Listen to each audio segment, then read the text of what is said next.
రామేశ్వరంలో ఉన్న గంధమాదన పర్వతం దక్షిణ భారతదేశంలోని తమిళనాడు రాష్ట్రంలో పంబన్ ద్వీపంలో ఉంది. ఇది రామేశ్వరం రైల్వే స్టేషన్ నుండి సుమారు 3 కిలోమీటర్ల దూరంలో ఉంటుంది. ఈ ద్వీపంలోనే గంధమాదన పర్వతం అత్యంత ఎత్తైనది. ఈ పర్వతం రామాయణంతో కూడా గాఢంగా సంబంధం కలిగి ఉంది. ఇక్కడ శ్రీరాముని పాదముద్రలు ఒక చక్రంపై చెక్కబడి ఉన్నాయి.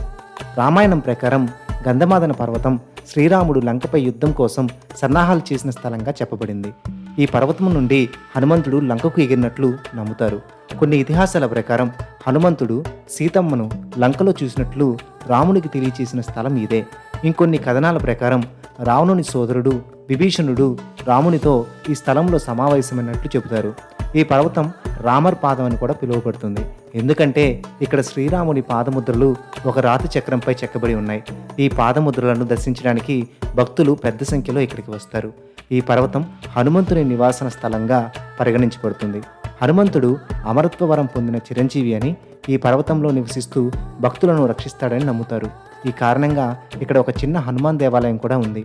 రామాయణంలో గంధమాదన పర్వతం హనుమంతుడు సంజీవని ఔషధ మొక్కను తీసుకురావడానికి వెళ్ళిన స్థలంగా ప్రస్తావించబడింది.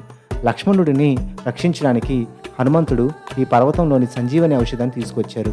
ఈ షార్ట్ మీకు నచ్చినట్లయితే లైక్ చేయండి, కామెంట్ చేయండి, షేర్ చేయండి, సబ్స్క్రైబ్ చేసుకోవడం మర్చిపోకండి.